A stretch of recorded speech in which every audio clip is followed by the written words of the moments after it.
Oh, thank you.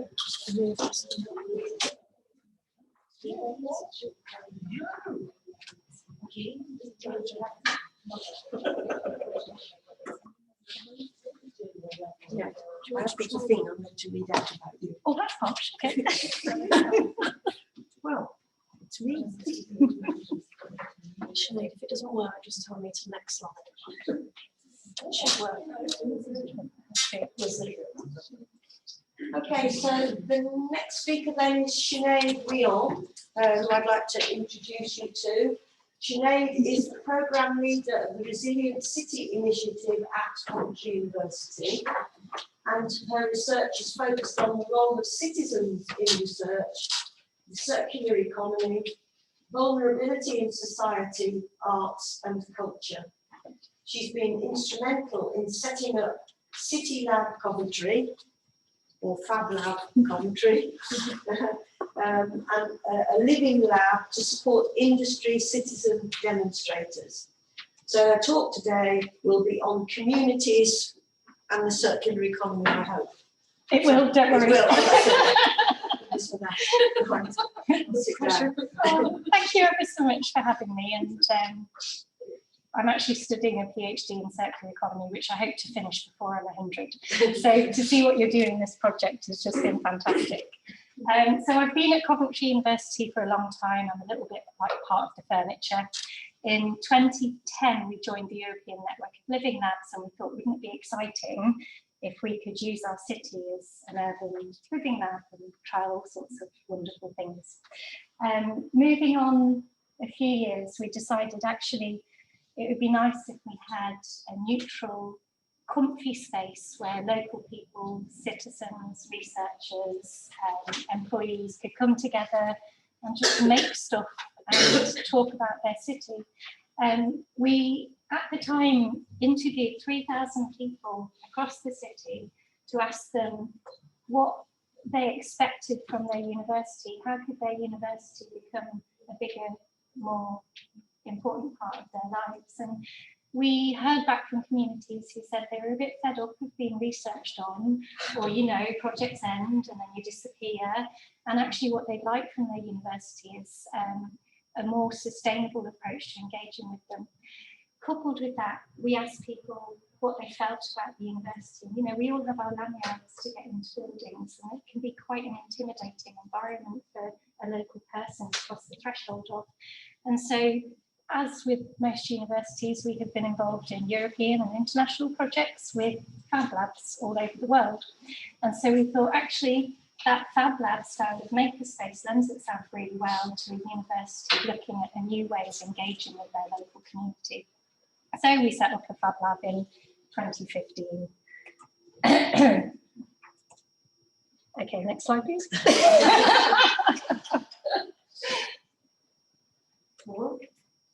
Okay, but what is our Fab Lab? You can see two things here. We have our original Fab Lab and now we have our Eco Furniture Factory. So next slide, please. So we have two facilities in the city centre, you know, remembering that we had already spoken to local people and some of them felt apprehensive about crossing the threshold of the university. So we worked with our local council to get our first Fab Lab on a peppercorn rent. So for those of you from outside the UK, when you have empty shop space in the city centre, the council still has to pay full rates on that. However, if you're a social enterprise or a charity occupying that empty building, the council doesn't have to pay as much in tax. So it's actually a really nice way of supporting local social innovation and making use of these empty spaces. So that's how we got our first Fab Lab. And then a few years down the line, we're doing quite well. We have a big team, we're engaging thousands of local people all the time. But we felt like we needed a bigger, more fancy makerspace. So we opened up our second facility, which is in this creative retail village called Fargo, which is about a 10-15 minute walk to the left up here. The two makerspaces concentrate on three things: supporting vulnerable communities. So we work a lot with asylum seekers, refugees and migrants, individuals who are not in employment.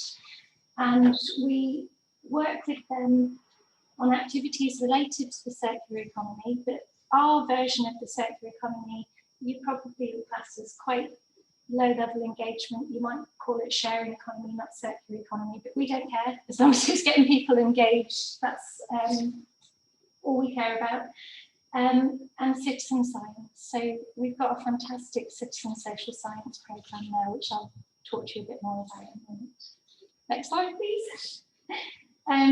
So they're just, you know, messy, informal spaces where people can come together and they have kit in them. Now, Professor Neil Gershenfeld, who opened the first Fab Lab in Boston, spun out of MIT Centre for Bits and Atoms, taught this module called How to Make Almost Anything. And he's sitting there in a city where the skills levels are actually quite low, despite having these fantastic institutions in Boston. And he decided that he was going to open the first Fab Lab offering that module, How to Make Almost Anything, to local people. And, you know, we're a few years down the line now, all of this kit, local schools have them, but at that time, that was really innovative. And probably now, to be fair, most people wouldn't be able to access a 3D printer or a laser cutter or a CNC machine. So the idea is that you have these spaces that have access to technology and can support local people to learn how to use the technology. And that's it really. And you see what happens. It's the people that come through the door with their ideas that are the lifeblood of the spaces. And it's our job in the Fab Lab just to provide the skills, access to technology that people need to bring their ideas to life. So we have the digital side of things, but then we also have traditional, because as people can be intimidated by the university, people can be intimidated by technology.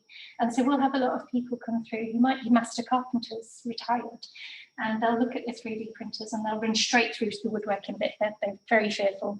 And then guess what? They're working in the woodworking section, and then all of a sudden they become interested in 3D modeling. And they slowly, gently work their way towards more digital tech. So all of that, plus we have sewing machines, woodworking kit, jewellery making tools, anything that will help bring people's ideas to life. So in both of those Fab Labs, we have a mixture of people. And so we have our technical skills instructors. So we've got 6 different technical skills instructors, all with varying skill sets. Some specialise in coding. We have an ex-builder carpenter. We have a fine artist, so a really weird eclectic mix of skills in our technical skills instructors. We then have our support staff, so our project management staff, but most importantly our mentors, because some of the people you get through the door might be quite lacking in confidence or just need that extra bit of help, or maybe they want to change career and they want support from that side of things. And then the final part of our team is our participants. So every person that comes through the Fab Lab is made a member, and they can then come back as often as they want. Say they wanted to start a business, but they don't have the money to set up the business. For every 5 hours of volunteer time, they'll get 1 hour on a machine. And so that's our way of paying back to them. So we started off as a living lab. We decided we needed a physical space, so we now have our Fab Labs. Being a university, fantastic, because there's 2,000 Fab Labs around the world that we can work with. When our international students come in, or when we're working with the asylum seekers, we always start off by saying, where are you from? And I guarantee we can always find a Fab Lab in their neighbourhoods. You know, you've got Fab Labs in refugee camps. The mayor of Barcelona wants one on every corner. But the idea behind them is when you're looking at a systems approach to circular economy, these spaces are really good at bringing different parts of the ecosystem together that wouldn't ordinarily meet or might not ordinarily talk to each other. And so they're really great social innovation spaces that have untapped potential, I think. We haven't really tapped into the full potential of our makerspace either. And they're just great spaces for the mad stuff to happen. And when we teach the citizen science course, we don't know what people are going to come up with. And that's part of the beauty of it. So just to bring it back to the research sphere. So it's not just me being a nutter in Coventry thinking these Fab Labs are great and they and contribute towards the circular economy. So this is Pop Makina, which is a Horizon 2020 project, which specifically wanted to look at the role of makerspaces and fab labs within the circular economy. Now, they did have an ambition to look at the social society side, but unfortunately where they are at the moment is it has been more about supporting local businesses, but that ambition to engage with the societal aspect of circular economy through these makerspaces is still there. I'm evaluating the Horizon Europe programme at the moment, and again, these spaces, the Living Lab methodology and citizen science are really on the radar of the European Commission because they can see value in including society, wider society, and the Green Deal, for example. Okay. You can probably, do you know what, we'll probably skip this slide because this is preaching to the converted. So, so we don't obviously advocate a linear economy in the Fab Lab. When you talk to my team, they might not even know much about the terminology around circular economy, but they certainly know about repair, recycle, reuse, redesign, repurpose, make things beautiful again, giving them a second or third life, come to our repair cafes on a Saturday. That terminology they do understand. And wherever possible, everything in Fab Lab is upcycled. Our technicians go skip diving. They hate using new materials wherever possible. So we've got these spaces, but we started out in 2010 as a Living Lab, right? So we keep that methodology at the heart of everything we do. So those of you that are familiar with the European Network of Living Lab approach is we have active, not passive, citizen involvement, that real life setting within our Fab Labs or out in communities, multi-stakeholder participation. So we have hundreds of local organisations and businesses that work with us, and also whatever methodology will help us get the job done, we'll do it. However, the most important recently has been the use of citizen social science. So what does that enable us to do? It helps us to connect with communities that we might not ordinarily be able to access or be invited into. And by supporting local people to understand how to identify a research question, choose an appropriate methodology, undertake the research, the data we get back is fantastic. We're now seeing that with this approach in citizen social science, our regional body are now employing our citizen social scientists to do research for them, especially amongst communities they would struggle to access. Okay, so we call it citizen social science, kind of because it was trendy, but it's basically just participatory action research or peer research. But the way we define it is it's social or community-based research conducted by members of the public with support of professional researchers for the benefit of both the citizens, the scientists, and the community of society. I think, you know, you've got the Citizen Observatory, the European Citizen Science Association. It's a terminology we've decided that we would use.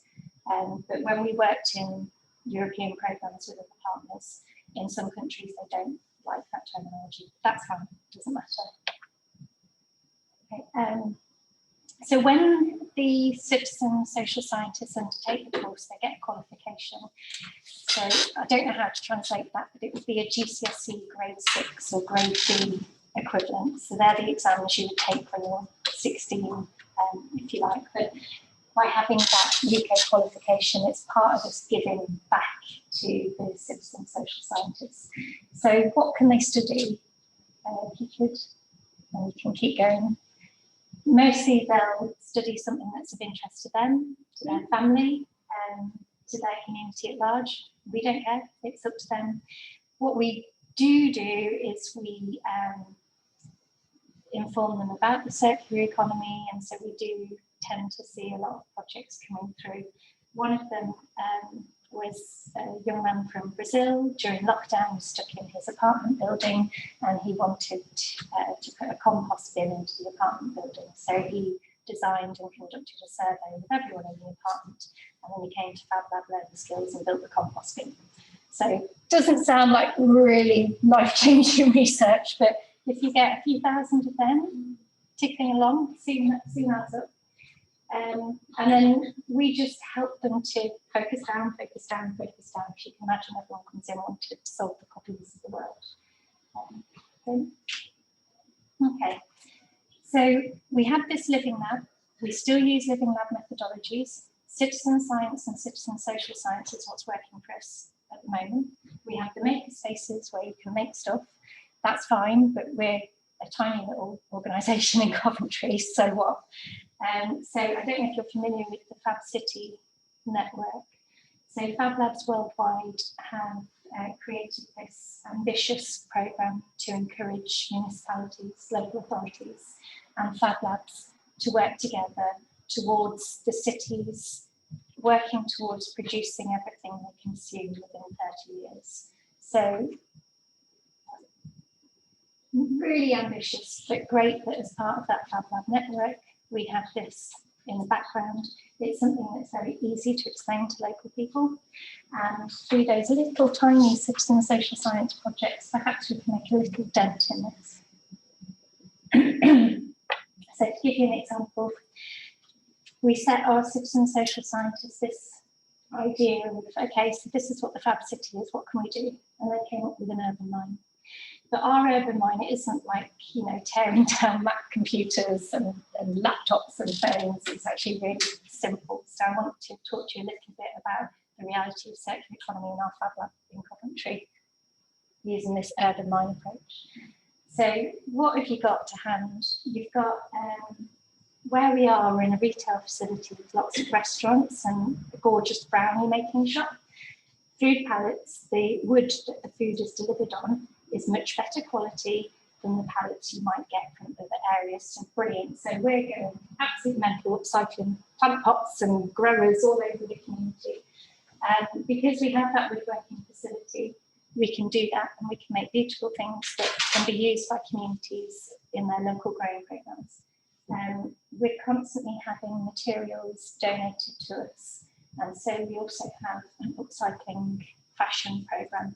And these are the things that are really useful for engaging local people in the circular economy. They might not know about the terminology of circular economy, but all of these small things can add up, and spaces like Fab Lab can help people to realise the circular economy from their point of view. So in my own research, I've been looking at the unsung heroes of circular economy and looking at our City Council sustainability strategy. The people I'm going to talk about now couldn't be further away from that. They're not part of the strategy, they're not even on the radar, but I think it's really interesting to understand a bit more about these public characters.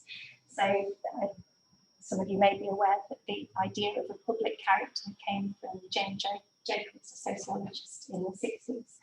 And she uses the example of American towns. And this quote is lowly, unpurposeful, and random as they may appear, sidewalk contacts are the small change from which a city's wealth of public life may grow. Another person who talks very much in this vein is Eric Kleinenberg. I don't know if anyone's read his book, Palaces for the People. But for me, looking at a circular economy in Coventry through the lens of Fab Lab, I thought, well, who are these public characters in the circular economy story in Coventry? So if you move on,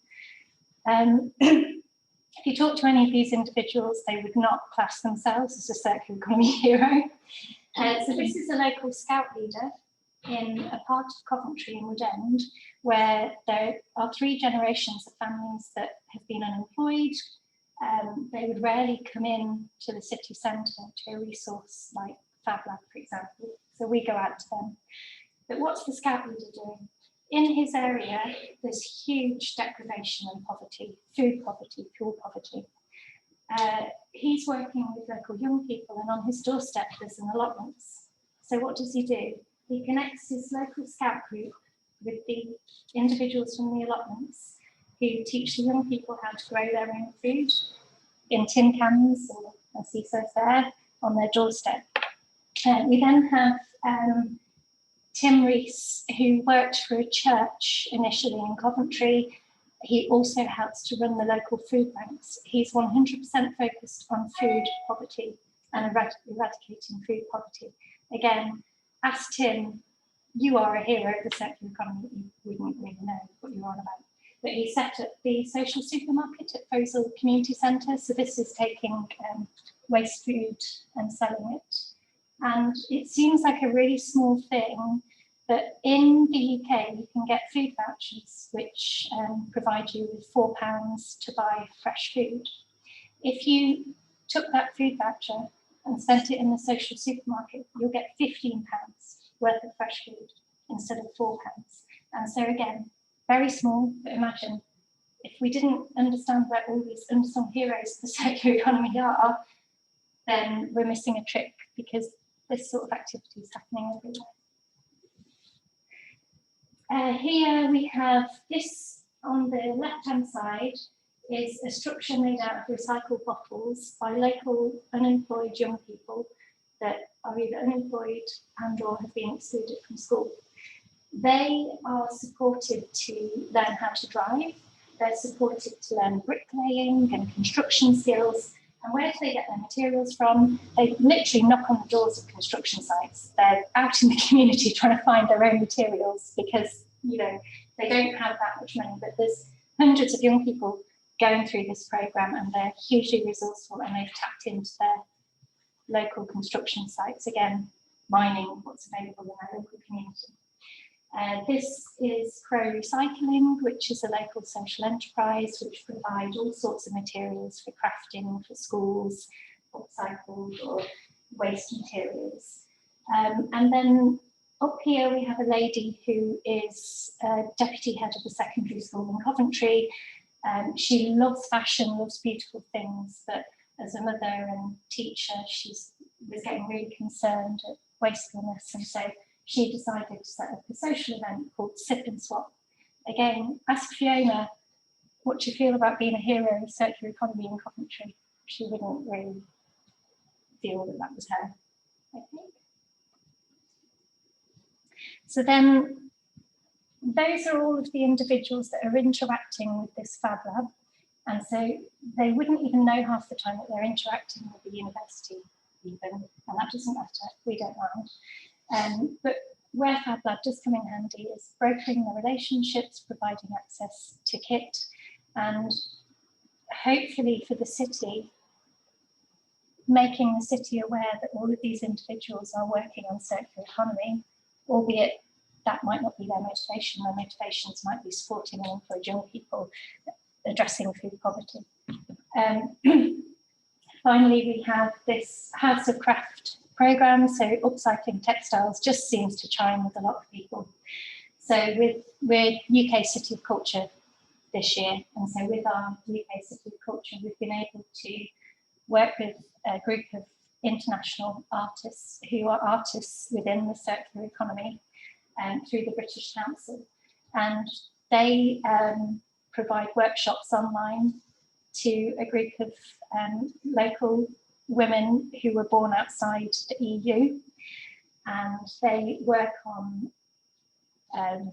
being influenced by nature and living systems. They've been working on fashion collections that will be showcasing a fashion show in April. But what's really interesting about that is the ladies are bringing their cultural experience from their own countries, different textile techniques, and they're working with our fashion students who are introducing them to fashion technology and using a laser cutter to laser cut patterns. And yeah, their show is in April, and that's really interesting because it's using waste materials, giving them a new life, but it's also that knowledge exchange is happening in this interesting makerspace, and that's something we want to keep hold of. And just to end, Severn Trent is our local water company, and they have a new programme called Wave Makers, and they've decided out of their corporate social responsibility budget to invest in young entrepreneurs that have innovative ideas for reducing water waste. And they came to us to ask if they could partner with Fab Lab as a prototype in the makerspace, so that of those young ecopreneurs, if any of them want to make physical things, they can be supported to do that for free.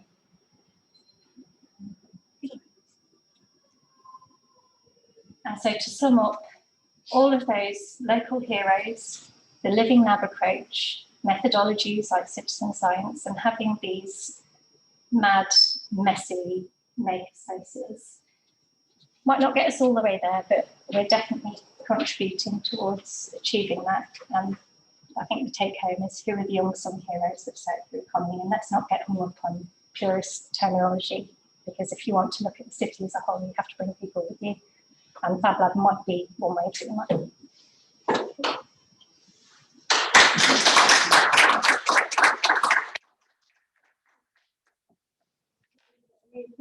Questions or comments?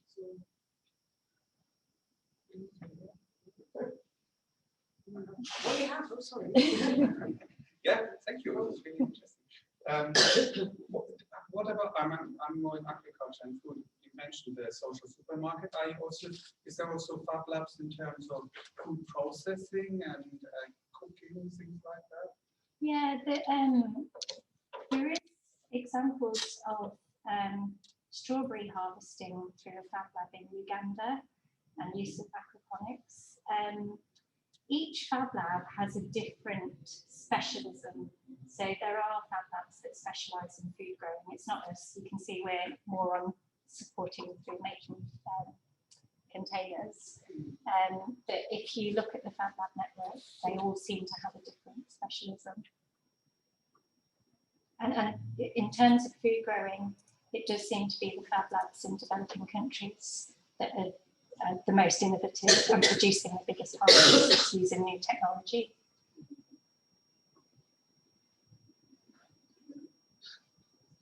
Did you say that? Maybe I've missed it. What, the word fab, where does it come from? Is it fabulous? Fabrication. Fabrication. Digital fabrication, yeah. And fabulous is good too. Thank you so much. It was really, really amazing. And I actually think it's such a shame that I've obviously come across the Fab Lab with you walks through the city centre. But actually, I'm wondering how much this is actually known to members of the university. I mean, and it's actually for me, having had this very detailed presentation of all the stuff which is going on, it's really fascinating. But I also was thinking, I've been here now for 5-6 years, and it's the first time I've really learned more about what's happening. And I think somehow maybe that's a trick we are missing, and we are not, yeah, I don't know, promoting this even more than it is. But I guess, and that, just a second, I guess there is also a problem if you increase the scale, sort of the awareness, then suddenly you will potentially reach boundaries of what you can do and who can coordinate and how do you engage. And this is where I wanted to get at. Part of the Living Lab idea is obviously this real life setting, right? But in some ways, what you have there, and I might be wrong there, but isn't it a very protected space? And is it really real life setting? So that space is protected. Yeah. We outgrew it very quickly. So actually, we're not operating solely in those spaces. We're out in communities. So we're in community gardens, we're in community centres, because the model, as you say, is restrictive. And with the university restrictions, we can actually only have so many people in the building at a time. And so what we do now is more out in community. And the reason the university doesn't know about it is probably my fault and the fault of the funding that we have. So the funding we have is about supporting vulnerable communities. And yes, we do have some research funding, but we probably have 20% research funding compared to 80% funding to support local people. So that's probably why. Yeah. No, I guess my specific example was that colleagues, and including myself, we are actually working with the social supermarket in Foleshill that you were talking about. Yeah. And I didn't know that you're also working with them. And that's where I thought it's just such a shame. But that's maybe less relevant for others. But I do think that these spaces, sometimes I wonder, they work in a small scale, and how can we make this what we talked about? How can we upscale, and how can we? I don't think we should upscale. So where we work, it's very evident that local communities have their networks within those communities, and they're beautiful, and they don't want to work in the next neighbourhood. Yeah, that's fine. Where it's a problem is if you were not aware of them. So the organisations supporting local young people who are excluded from school, they have zero interest in working outside of the Hillfields neighbourhood. That's fine, it doesn't matter. But as a city, we should at least be aware of their contribution. And maybe that was the wrong term I used, not upscale, but sort of linking and being aware, not necessarily duplicating the same thing, but just increasing the connections we have so that the impact might be more acknowledged. And I do think that fits to what Ian was asking earlier. I don't know if you were here, about how do we get this message, this different vision of a future across, because a lot of people are really just seeing what is the current status quo and getting across that other ways of doing things are possible. It's really under promoted, if that's the right word. Yeah. But, and so that's probably where I was more getting to.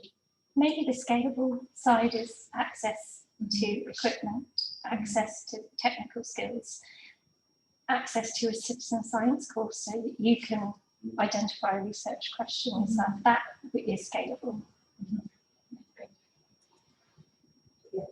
Just wondered if you knew the Northwest Media Centre I in do. Bristol. I stole their furniture factory idea because I loved it. And I know, I can't remember the lady's name. Melissa? No, Karen.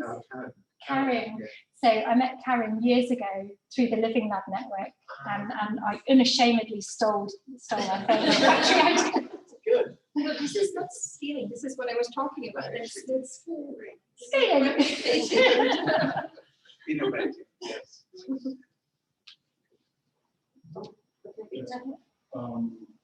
That's a good one. Just wanted to find out, because the Fab Lab is all about the future, maybe economic or sector. I don't know if you're focusing on a particular age group, because you want to set up labs in local community. You need to be able to attract certain age groups, more like to catch them young. I don't know if you're focusing on that area and see if you can get some age groups and show them some interest, and then you can now take it back to your schools, or you have any plan to sort in terms of their age group. So we support anyone aged 14 and over, and that's more for practical reasons because some of the equipment heats to 210 degrees. It still needs to be a space where you have a health and safety induction. We could do so much more with schools, but again, because of where our funding comes from, we haven't.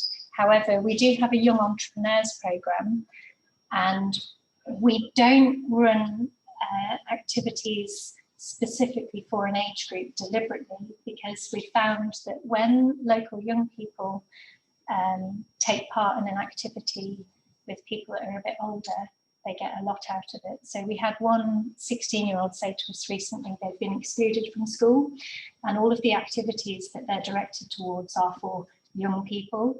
And what he got out of being in the Fab Lab on a course was he was on a course with a mother, a grandfather, someone in their 40s looking for work. And so we find that young people actually get a lot out of meeting with people outside of their group. Yeah.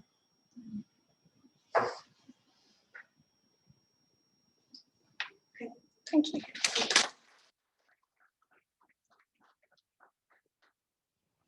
Okay, so Timo has got to leave at 2. So he's going to do his 2 separate bits, reporting on the and what's the toolbox together now, and then we'll go back to the timetable afterwards. So over to Timo. Are you able to share, Timo? Yes, many thanks. Sorry for screwing up with the agenda.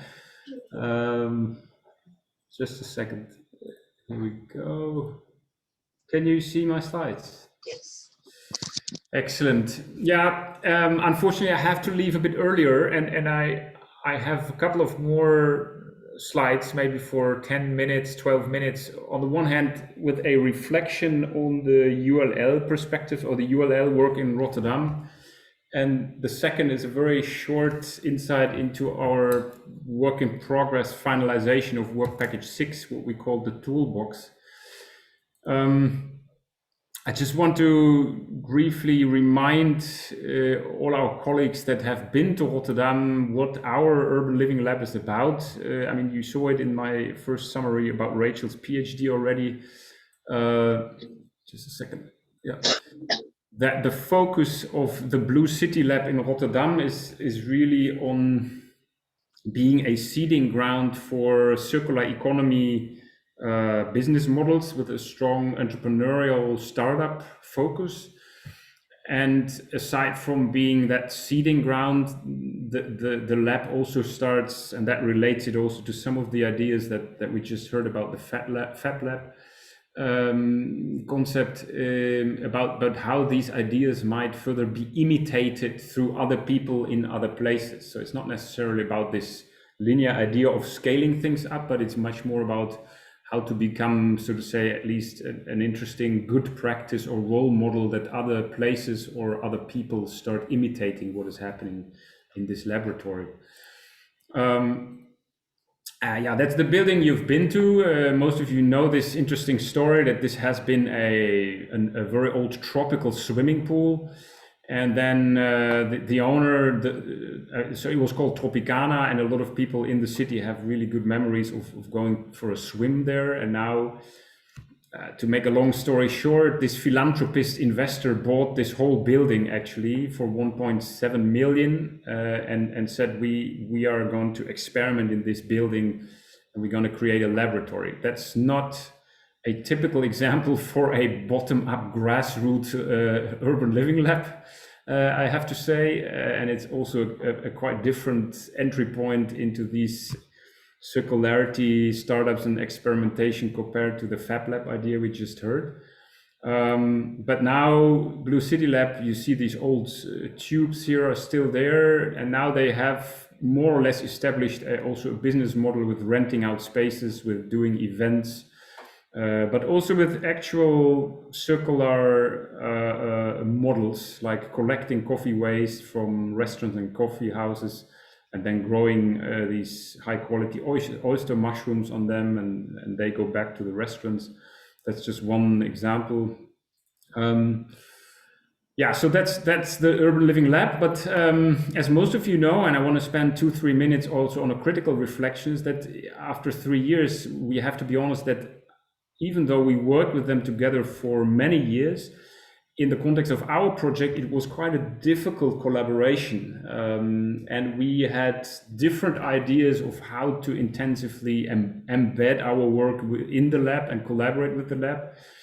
However, particularly Rachel in her PhD then had to really improvise and go a different route. Because just briefly summarizing what the original idea was that we had when we also wrote our bits into the proposal. So there are roughly 35 to 40 circularity startups in the building, and the idea and the mission was always to have this circular city model within one building, so that all of these circularity startups, so to say, make use of a waste stream / a resource from another startup, so that basically you have this kind of small scale metabolism within the building, and that you reduce ideally the materials coming in or going out significantly.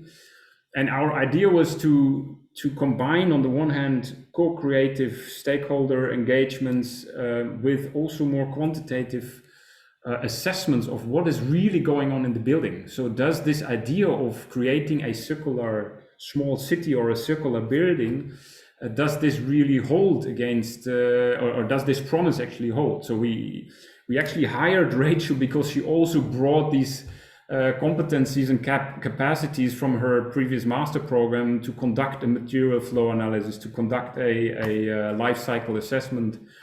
But then in the end, all these type of combined assessments unfortunately didn't really work out. And here are just a very few critical remarks. So one thing is that during the early proposal writing phase, I wasn't involved, but there was one colleague who was really working together with Blue City Lab for many years. And then we had these last days of finishing the proposal bits from our side. And I remember that we still needed this lab partner. And then we said, oh, let's talk to Blue City Lab. And then my colleague did this.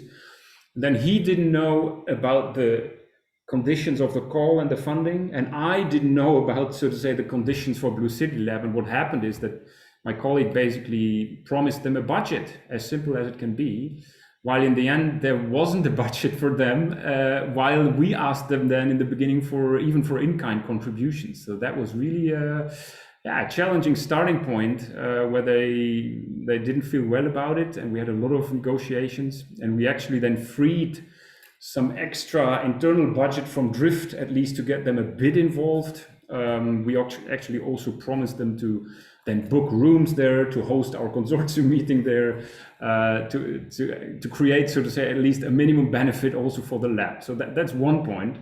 Also for future projects, to think about, giving, sharing, cost benefit, basically thinking with lab partners or involved partners there that are not paid as we are as researchers from project budgets, from funders directly.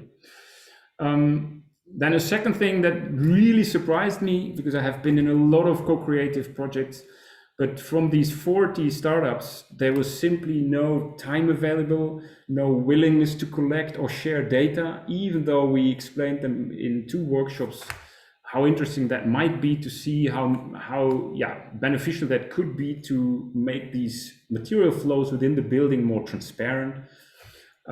We simply, there was really very low commitment, which still surprises me, and I cannot really explain it. And the last critical point is this early on in the project. What we also learned then is that the lab really was looking for continuity. It was the 3rd or 4th year of its existence, and some starting funding came to an end. And there was really pressure on their business model, so to say. And then that was exactly the phase when we came in with, so to say, having no budget for them, but asking them even for hours and in-kind contributions. So that was a bit of a bad coincidence, so to say. I just wanted to share this because there may be some lessons learned also for future collaborations in such lab contexts. Now, nevertheless, what I just also quickly wanted to share is that from the previous project we were in, I just can again recommend some of the publications we did there. So if you are in the future again planning to work with such platforms like an Urban Living Lab, there are enough handbooks and practice guidelines as this one, but there are also others from other projects. And then secondly, what I still really like, and that to me makes this whole idea of how can we go beyond these seeding platforms more towards this idea of translating into other contexts, imitating by other people.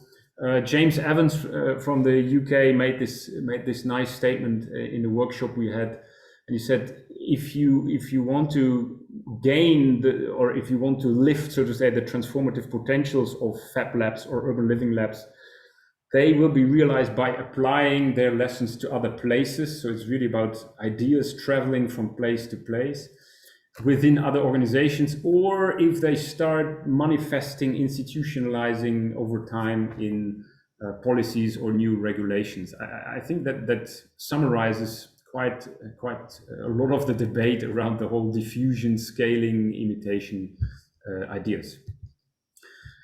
Now let me spend 3-4 final minutes on work package 6, because also with work package 6 we had a pretty, I would say, precise idea what we wanted to get out of it, but as often in research projects, in the end you get something else out of it due to diverse reasons, and I'm not unhappy with what we got, but there's also a few steps to do on our side to synthesize and to summarize.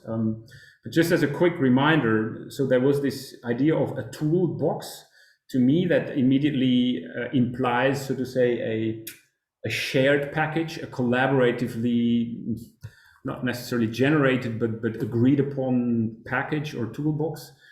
And then we also had this idea of what we called acceleration potential mapping as one tool, where you could somehow get an idea of would these small alternatives, these niche practices, would they be working also on larger scale, on a regional scale, on a even national scale.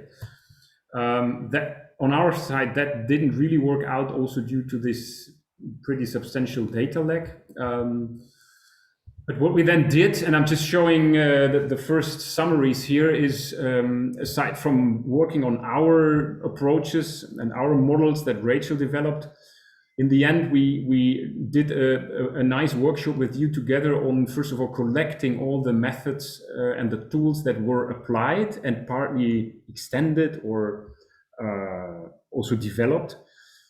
And I started clustering them, first of all, by URL. And there's first of all, the first observation is there's a great diversity.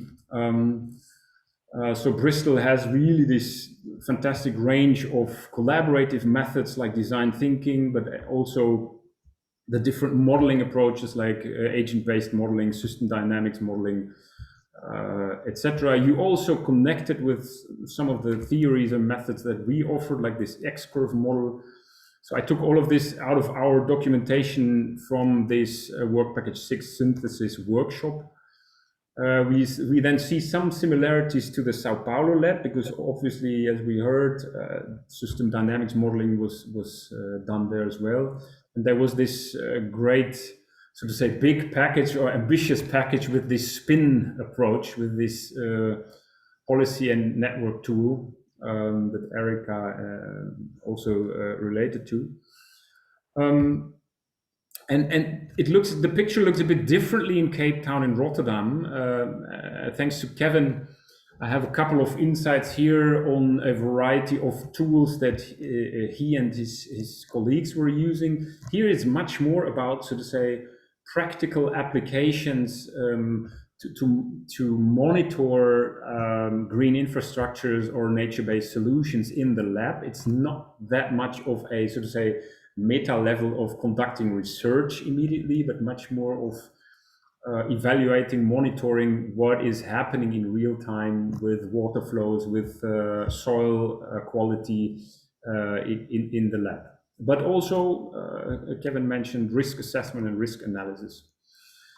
And finally, in our case, we had a couple of tools and approaches that really relate to the idea of co-creation. All these transdisciplinary and action research process tools.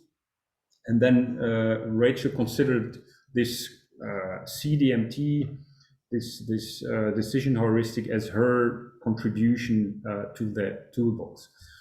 I still want to map these different tools in a matrix, at least between, so to say, pure scientific or research-oriented tools versus rather pure practical tools. So that's to me a continuum where I could try to map them, and maybe someone has an idea for the other axis for that matrix. But that will still come from our side for at least for our final report. Yeah. So again, in a nutshell, there's a great diversity. Maybe as a critical note, I could have seen more. How can I say? That's also a bit of a self-critical note at the end as the Work Package 6 lead. I think there could have been more relations or more exchange on the level of, so to say, testing tools, applying tools, reflecting upon applicability in one context versus the other. That's what I take also with me for next projects, to push a bit more on this, but obviously COVID played a role here as well. Yeah, thanks for listening. And I think that was my overview on a critical view on the Rotterdam URL and on Work Package 6. Happy to take any questions now.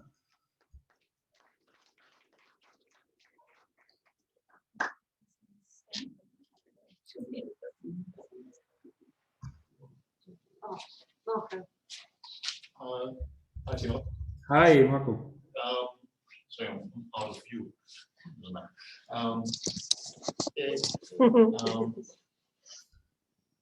For your matrix, on the one axis, you want to have practical to, let's say, theoretical impact or something along those lines. As a second axis, potentially you might want to look at scale. The 4 ULLs work on sort of different scales. You've got South Africa and Rotterdam at relatively small places, Bristol somewhat bigger, and Sao Paulo is huge. Maybe these, maybe there's a mapping of the methods that works along those lines. That's it. Yeah, excellent. Yes, I took a note. I like that a lot because that obviously might provide also interesting answers to which tools were picked where, or in how far some tools may have a higher context dependency than others. I mean, I'm thinking out loud here, but yeah, very interesting idea. Thanks.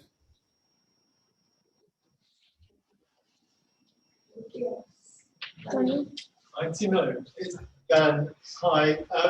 I'm just wondering, in terms of Adina and how this gets onto the website and all that sort of stuff, are you in conversation with Adina about this? Do you know what is it beyond what's already there? Is there going to, I assume there's going to be nothing else. It's just about making sure that we put it onto the website in a way that's easily accessible, I guess.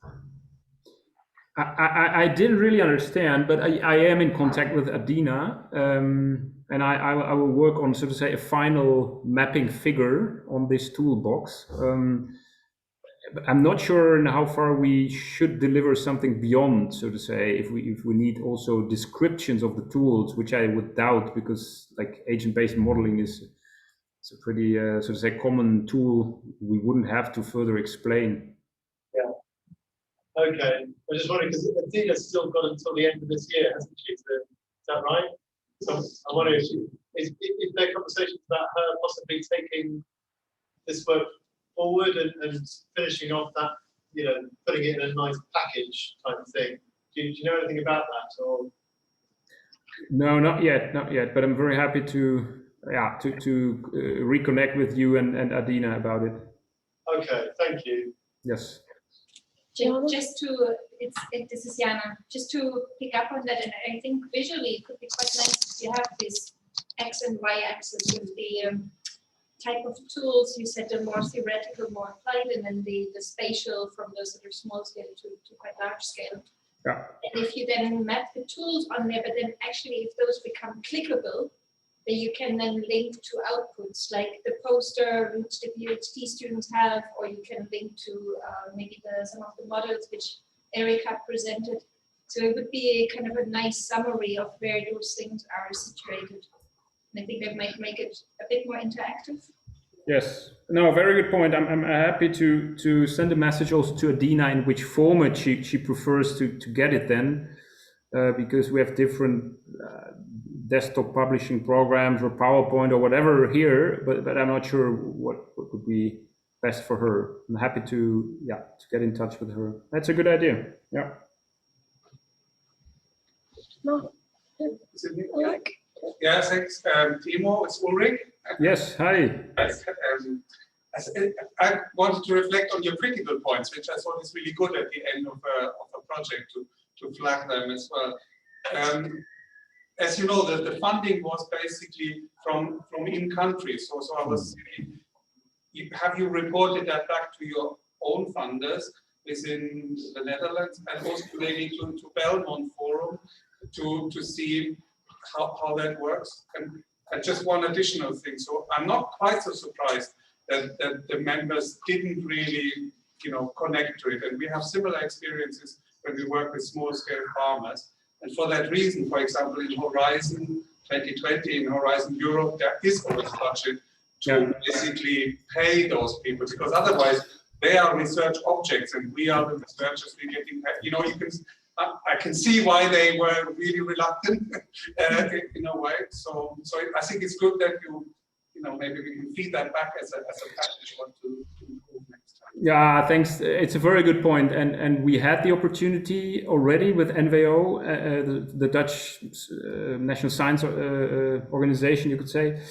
But there will be another workshop coming up soon, and I'm happy to bring this in again. I haven't talked yet to Belmont Forum, but I think it would also be valuable there because they really operate on the global scale.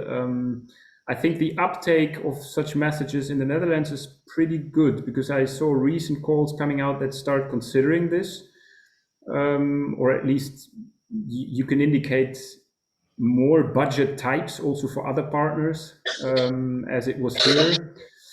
And one more comment on the motivation or the ability also to participate. I think there was also one more factor here is that these startups, they were a lot of them are really in an early phase, and they were really focusing on, first of all, stabilizing with 1 or 2 persons on getting their things done, on running their circularity experiments. And maybe a small subsidy or monetary incentive could have helped, but I think it was really also about time and focus. And maybe, I can also self-critically say maybe our initial narrative or our initial approach wasn't clever enough, despite all our co-creation experiences. But maybe they indeed felt a bit as more research objects or data, organizations delivering data than clearly seeing the benefits for them. It's a crucial point. So maybe some benefits for them need to be more clearer upfront. I think that's a really interesting point. And we had 2 or 3 of them who said, no, that we have been to other research projects and we got some frustration there and some setbacks there, so we don't do it anymore. It's just a waste of time. So there seemed to be also a bit of this participation fatigue, participation frustration happening already. So diverse reasons. And I fully agree. I think it's really good to give feedback to the funders that we need other structures there to make it attractive for them to participate.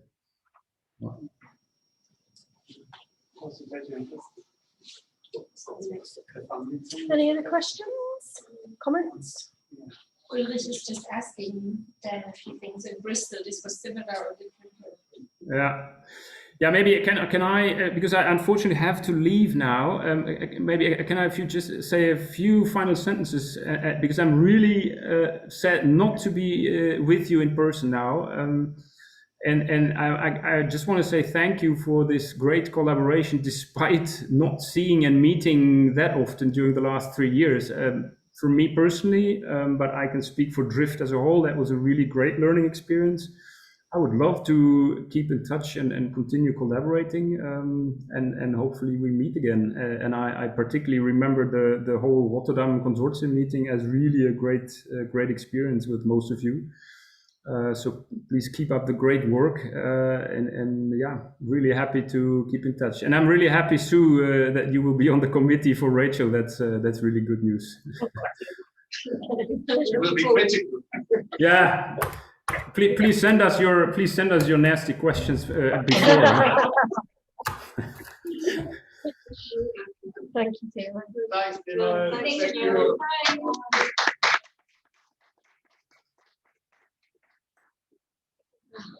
So, Done. Thank you, Timo.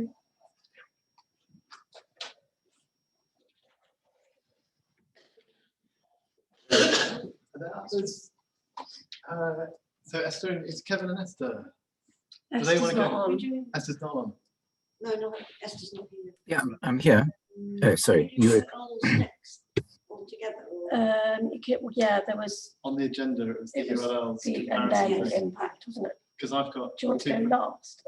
I've got the 2 presentations I'm doing anyway. I was just going to put up that comparison thing to talk about how the different URLs are, but I can do that anytime. That'd be quite good first. Yeah? Yeah, All right. I think so. I haven't prepared anything on this though, because I completely. So yeah, I hope it's useful. Does Kevin want to go first though? Kevin?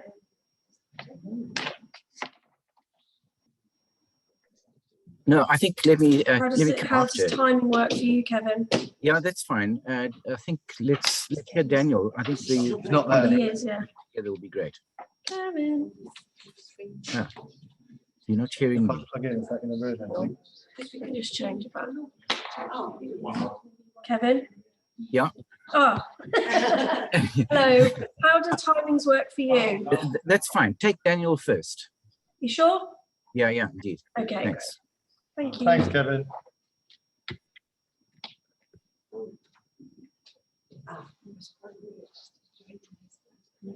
Thank you.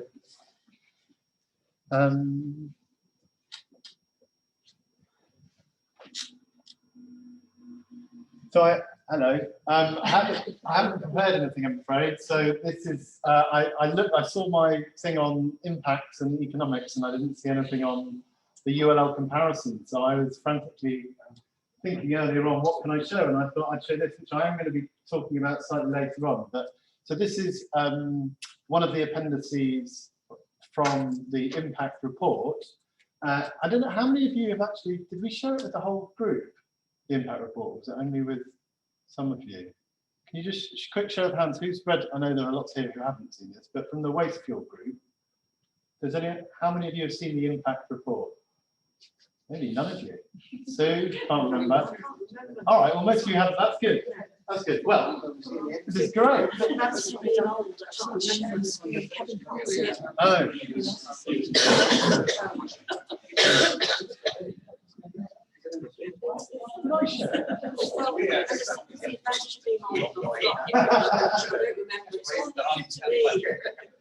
good. It's good. I don't know how to Refresh. do this. How do you share? You do actually need it on there, don't you? Mm, Why don't we do Kevin first, and then I'll put this onto a stick, and then I'll go after him. Okay. Kevin? Oh, sorry. Yeah, I've just heard Daniel now. Kevin, Yeah, I'm with you. we're just needing to put Daniel's presentation onto a stick. So are Okay. you okay to go now and then? Great. Let me share a few things. And I great. think Timo has been really useful in consolidating some of the remarks and with some reference to the work we're doing here in Cape Town. Julia, can I share some the screen there? Yeah, you should be able to. Okay. Yeah, get in there.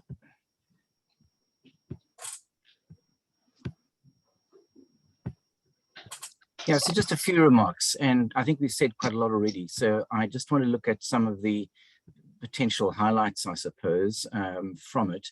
This is a very different site, as all of you know there. It's a site in which we're in a developing context, largely surrounded by urban poor. When I say that, probably 95% of the people living in the area are unemployed and are reliant on a very low government subsidy to literally keep them alive. But it's a water hub that has had to do a number of things, first of all, and it's taken a while to develop these. And the research is crucial for this, the physical research, the understanding of processes and techniques in order to be able to understand the integrity of that green infrastructure. And so it began with that 2.5 years ago, and began with water, because water essentially is a catalyst. And we saw this as being the enabling physical resource to enable social enterprises and benefits for the urban poor to take a hold. And it's all really, as Timo said early on, about understanding the risk. And it depends on how we're learning how to manage this risk. So we've learned an enormous amount. And for me, the biggest challenge has not been about the science and about understanding how to clean water using nature-based processes, but it's about working with community. So we had a bigger vision for this particular ULL. And I guess if we didn't have COVID in the way, we might have been able to have moved a lot further into this development. That's an architect's drawing of what we are wanting to achieve on the site. The site has loads of lack of security, and it doesn't have the ownership of the land, in fact, is owned by a local municipality who hasn't really shown much interest. So we've had to hold it together.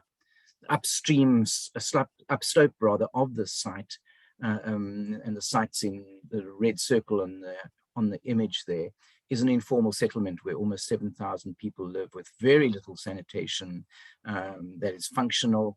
And so most of that water finds its way into a river that transects the actual site.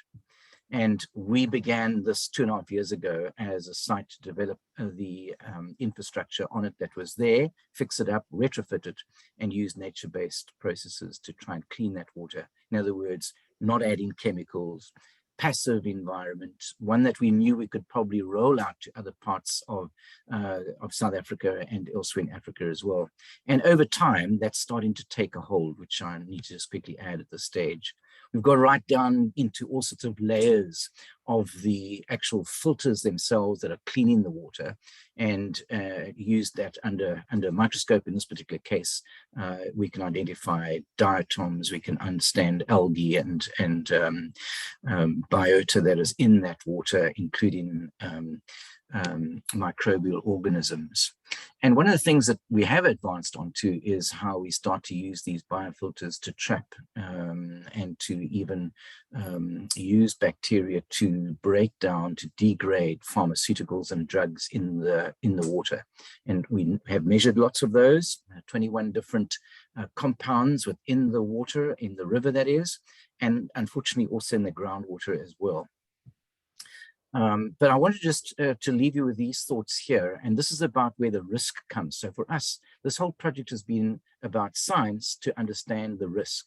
And then we started to work with local community members, and we've had various folk working with us in this case, and we gave a small subsidy to 3 young women who were doing agricultural science. They're all from the informal settlement, and we gave them the opportunity to learn how to do something practical. We were absolutely surprised that the local university that they were going to had not given them any practice and claimed that COVID was making it difficult. So we gave them practice and skills in growing food. And along the way, we've tested that food in laboratories, the soil and the accumulation of things in the soil. And they did really well.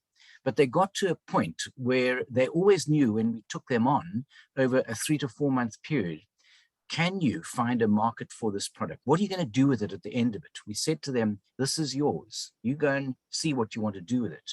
And in the end, they decided to donate it to a food kitchen that was making soup in the informal settlement where they lived.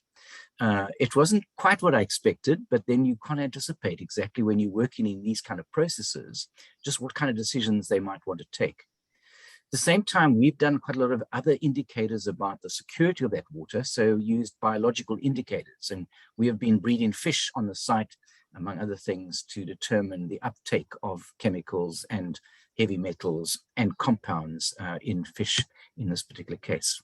And so our nexus has probably been closer to, I think, the others, in the sense that the food, energy, water nexus, I've added an extra W there because the W is waste, applied very strongly to our particular topic. And you might get a bit overcome by all the images there, but essentially moving from an informal settlement where we've got water highly contaminated, but sufficient nutrients in it for us to be able to use to grow vegetables. All of the energy and so on from the site is all renewable. So we pump the water this way, that way, from those renewable energy sources there. And then finding the markets is for us the big challenge. And we've moved from the young girls you saw earlier on to older community members who equally found that actually the work was too much for them. But out of that small group came one individual who's actually making really waves at the moment and seems to be someone who actually might well find the market, and we're beginning to expand the land that he is working on at the moment. I guess 3 reflections quickly. One is that the Urban Living Lab for us is a transitional space. It's about discovering new things, it's about working with community, it's about multiple purposes. And we try to leverage benefits and opportunities for the urban poor in particular. But essentially, it's been about a decentralized experimental site. And the difficulty, I think, as I said earlier on, it lacks institutional support. So while we've got purpose, support is difficult in the long term. That kind of concerns us. And as we've learned in other workshops on the ULL in this particular project, we can expect failure. It's how we learn from that failure ultimately with some of these ULLs that might take us onto different projects and let others learn from it as well. I think we've learned a great deal in terms of succeeding with the water. We've been amazed at what nature can do. So we've tested that, and we've sense of the reliability of the system that we have in place. It's now really over to working with the community, and that's our big challenge, the fourth point here. And this is where the real risk lies. The risk may seem like it lies in the testing of the water, using the green infrastructure and so on, but the real risk is about how to engage with community, being careful about raising expectations and trying to at least subsidize some of them so that they can see the opportunity to actually improve their livelihoods. And I guess at the end of this project, that's where we're sitting right now. And that challenge is obviously ongoing. Yeah, thanks. I think that's all I wanted to say. I don't know if that made, was any benefit to you in terms of interest in what we're doing. Sweet. Thank you. Thanks. Any questions or comments? Oh, Daniel. Hi, Kevin. Hi, Daniel. Hi. I think when we last spoke, you were mentioning your sort of frustrations in accessing or getting support from the municipality or the wider sort of public authorities. Have you had any further success with that, or is it still challenging? What's the current situation? Yeah, it still remains a bit of a challenge, although we've called a workshop. Now it falls slightly out of the scope of this project, but we've got about 50 people from local authorities coming to a workshop on the 5th or 6th of April. And among other things, they will come onto the site and we'll be talking about the efficiency, efficacy, probably better word to use, of urban living labs. So we get in there. The wheels turn slowly, but the process is unfolding, and we need this project to extend even longer, I'm afraid, to try to do that. But I'm encouraged by a process that is moving slowly, and you've just got to be patient and recognize that there are steps that you can't sometimes predict, but it's getting there. So thanks for raising that, Daniel. Brilliant. Thank you. I wanted to ask the same question. Oh. Kevin, I'm interested in the young ladies who didn't seem to engage in the concept of the food they're producing being of economic benefit to them in some way. I mean, was it something that you discussed with them, or did you just leave it to them to decide what they wanted to do? Yeah, so it was, and that's a really good question. And it's a bit like Timo's response just now. We thought we'd engaged really well with them, that this was an obvious thing to be talking about from the very beginning.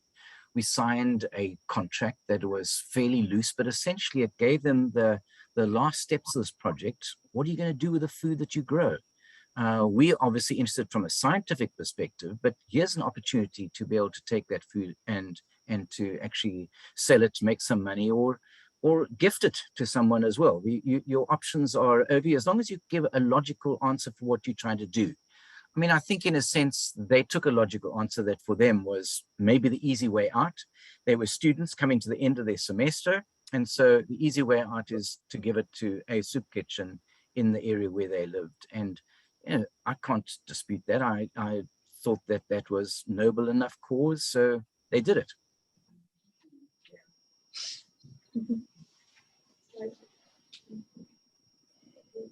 Okay, thanks very much then, Kevin. Thank you.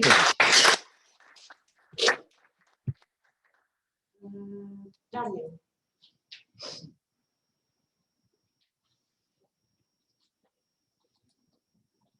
Is it just the UNL thing, or is it into the? Well, if you want to do both. There's 3 of them, unfortunately. Yes. Well, it seems daft to sit down for 5 minutes and then stand back up again. Yeah. Okay. Yeah. Oh, you'll get a slight break with Eleanor halfway through, which is Right. good. How does that work? Oh, Yeah, there it is.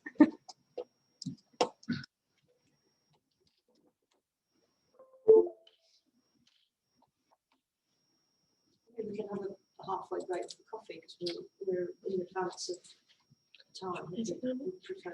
Okay, it's the Coventry one there. Get You it could on, open sit up- back down again. you could open up the Excel to start.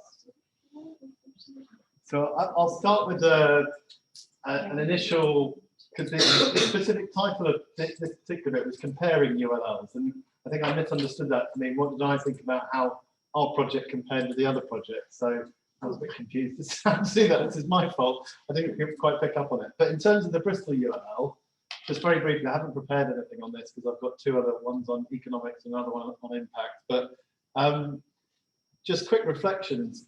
I think there were, sorry, Julia, there were a lot of us relatively on the Bristol ULL, and that I think was an enormous strength in many ways because we had lots of different disciplines to pull together. But it did mean that it took quite a lot of time relatively to get going and to sort of figure out where we were trying to get to and what we were about. We were also very co-I heavy, I think. We had lots of ideas from co-Is, but not a lot of researchers to actually go out and do anything. So we did struggle in that regard, and hence why Eleanor's looking so broken, because she basically had to do everything. There was also, I think, for me, a huge lesson, and on various projects this has been the case, and I'm sure this will be familiar to you guys. The way practitioners work on a different timescale to researchers. And so I think there was a lot of frustration in the first year or two from our stakeholder partners, because we were spending a lot of time deliberating and doing what academics do best, and arguing and discussing and trying to figure out how to do it. And they were just like, why can't we just get on and get going? So trying to manage expectations was a real challenge. But I think in Bristol, we are quite well endowed in the sense that there are a lot of stakeholders who are very, very well engaged in this area. You're pushing at an open door. They're all, all of our stakeholders have been absolutely fantastic, really proactive. The people that we're engaging with are involved in Bristol at a pretty high level in terms of there's a one city plan and they're all on the board of the environment group and all that sort of stuff. So actually, we were able to engage at a really interesting level in Bristol. So we're pushing an open door, but it also meant that actually there's not, it's quite a busy space. There's lots of people already doing a lot of stuff there. So it means that you have to be that much more exacting when you are trying to pitch an idea to them or trying to get them involved. You have to know the landscape and you have to know what's already been done and what hasn't already been done and what's new. So trying to manage those relationships, I think, was also a bit of a challenge. But as I'm going to talk about in a second, there's lots of positives, but I can come back to that in a bit when I talk about the impact stuff. But I did just want to flag this because this was my sort of, I haven't flagged these up, but I did put some sort of green lines to try and make this a bit easier to see. That was on another version. But so in the impact report that I half wrote last year and shared with the ULL leads, one of the things I tried to do was to pull together a sort of comparison. So I was looking at the Urban Living Lab literature and drawing out characteristics of urban living labs to try and compare the 4 different urban living labs. So down on the left here, you can see the main components. So geography, boundary, population, funding, budget, duration, etc., etc. And I will share that with the whole team. I thought I had already, but as you can see, there's a fair amount to it. And the other ULLs have filled in most of these elements. So some of the things that's fairly obviously different. Peri-urban versus city region, the size of the settlement, 17,000 versus. It's touchscreen. It's a touchscreen. Sorry, I won't do that again. Versus 12 million in Sao Paulo, so the sort of scales are different. The funding I thought was a really interesting one because, in Rotterdam it was Rachel and a PhD effectively, whereas in Bristol it was lots of co-Is and a number of different researchers, etc., plus all our stakeholder partners. So very, very different, in terms of resource. And in fact, yeah, you can see there core resource So ours was probably, we were probably more comparable in that way to Sao Paulo in some ways, although they had two postdocs, 3 junior researchers, etc. Anyway, the resourcing aspect I thought was absolutely fundamental in terms of looking across these different ULLs. The way they characterize ULLs in the literature, they talk about the difference between sort of embedding versus translating versus scaling. You know, and I'm going to come on to this in my presentation in a second. In terms of drawing out specific, I haven't had enough time yet to finish this off and draw out specific what we might learn by looking and trying to compare across these 4 different things. And I'm not sure if we're going to have much opportunity to do so, but in terms of a report as a final output, then hopefully it'll be useful. Maybe it's worthwhile in me going straight into the impact thing first, and then we can do the economics thing afterwards, or should we do the economics thing first? Does it matter? No, I mean, probably the impact sort of comes more. Okay, yeah, that links to this. Comment here. Yeah, I haven't seen it before, but I really like it, and I think it would be interesting, you know, as to at the moment to analyze it a little bit more and say, you know, where are they actually all the same, and where they are scattered and where they are totally contrasting in a way, in which parameters, and I think that would be a nice analysis of it. nice output. Yeah. Maybe it is possible with information. Okay, yeah, we could add it to the impact report, because this is just an appendix of another report. So yeah, because we always say they're quite different, we know, but in some way some things are quite similar in a way as well, you know, despite so it would be good to highlight. And just a comment again on the you said in terms of sort of human resources on the project, and you compared Sao Paulo and Bristol. What I think is kind of interesting, and maybe that's also where some of the challenges emerged. You said, yeah, we had a lot of co-Is, but we had very little time on the project. Absolutely. And, yeah. And that applies both for the our partners which were funded, which is great, but again, they only had like minute amounts of time, and we know that Ian would have, I mean, he put in way more time than he was paid for, but it's not something everybody can afford. And so the whole thing about, yes, we had a lot of people on it, but that actually requires another level of coordination and communication, which takes time, and then getting together to, as you said, we needed to find actually a common understanding of what we are researching. Absolutely. COVID happened.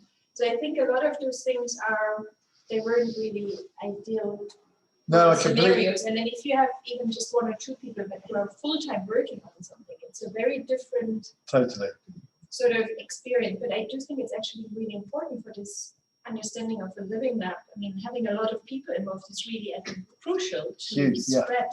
But on the other hand, if we all do it just as a side sort of thing, it's a different quality. So I don't know if you can measure something like that as a feedback. I don't know if that's possible to capture in there, but I do think it will have changed the way we've done the research and engaged, etc.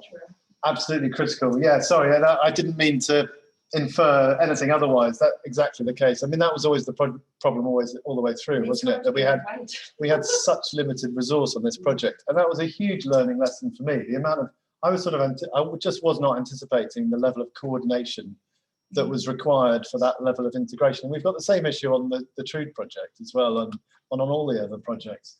It's and if you look at any of the transdisciplinary literature or any kind of co-production, that's the one thing they say, is that you never have enough resource to do it properly, which is a real problem. And all the co-Is all of those co-Is were involved in Bristol Up. All of them. Yes, but as Jana says, you know, only at 0.0002%. Some of them normally were not just for Bristol. Some of these were allegedly working on multiple wells as well. Exactly. So I mean that's not a good.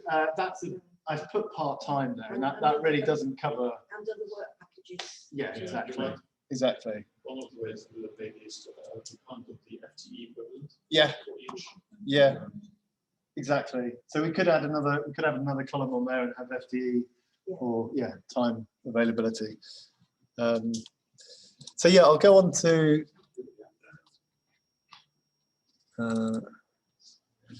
Is that, by the way, Julia, is that being shared? Yes. It is, the whole thing? Yeah. Great. Oh, what do I do? You haven't heard from Richard, have you? No. Richard Nunes? I haven't heard anything. No, not with us. He wouldn't come from this.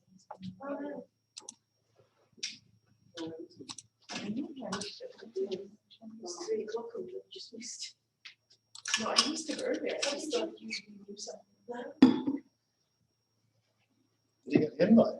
Yes, he said he was coming. Oh, he's all right. Yeah, I've just emailed him, just to check he is all right. Yeah. Yeah. Right. Falling down the trench. So quality. I sent him an email saying, okay.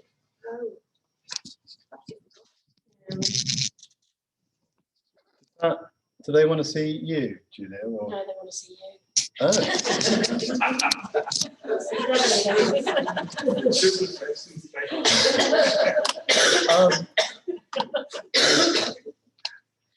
So I can't move it. Ah, yes. So I thought I'd structure this by, so this is the report structure that I was mentioning. Sorry, I thought it had been circulated more widely to the group, but it's great that none of you have seen it, because I can take you all through it. all be new. So I thought, as Tim had done, I thought I'd go back to what did we originally set out to do at the beginning of the programme. As it says up there, impact is its own work package, work package 5, but it should be integrated throughout all the other work packages. And the things that we set out to do, the 2 main objectives were to agree likely pathways to impact in each context, and then to provide evidence of that impact. And so the deliverables were an impact plan, a report on economic valuation impact, and an impact report. So this is the structure of that report. The impact plan, again, I think there was some naivety on my part. I was thinking we could plan it up front and then deliver it during the project. And actually, I think it took the whole project to try and figure out what it is we were trying to do, to co-create that with our stakeholders, to try and figure it out together how to take it forward. And so the plan sort of developed towards the end, which is kind of, so what we've done in here, we've got these impact journeys, which I'm not going to talk about. So when I do circulate it, do have a look, because the other ULL leads have written out there, it's quite short, only a couple of pages each, but they're sort of individual impact journeys. But I'm going to focus on these. So how we define societal impact, and I make a distinction, as the UKRI does, between societal impact and academic impact. And then I showed you that already, this comparison table. That's what I was referring to just now, the Excel. And what we've done most recently is to produce these impact tables, and I'll explain what I mean by those in a second. The economic valuation impacts, Eleanor's got her paper, which is about to be submitted. Well, she's going to talk about it in a second anyway. On Thursday. There we go. Right. And then we've got another possible paper. I don't know. We've got another macroeconomic report, which might turn into another paper as well. So we've got 2 economic outputs, if not more, because Talian had another one, but I'm not, which he submitted, but I'm not sure where that is. That might be floundering a little. So there may be 3. So yes, and then this is the impact report. And I'm not clear, Sue, whether or not they're still expecting anything from us on this, or is it we're just doing this for fun? I